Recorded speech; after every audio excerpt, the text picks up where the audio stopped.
त्यांच्या बोलण्याचा तुला खूप त्रास होतोय.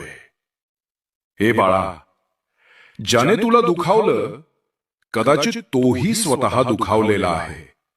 माहित आहे मला, तुला लोकांनी काही बोललं तर काहीच फरक पडत नाही. पण ती व्यक्ती तुझी आहे आणि ती असे कसे करू शकते?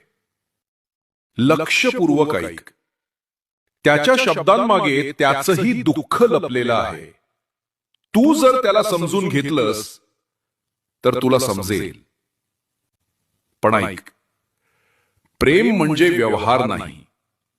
मी दिलं म्हणून तू पण दे असं नाही चालत. बाळा, प्रेम म्हणजे नदी. ती वाहते, देत राहते. पण जर तिला रोखलं, अडवलं तर ती पूर बनते. बघ, तुझंही तसेच झालंय का? प्रेम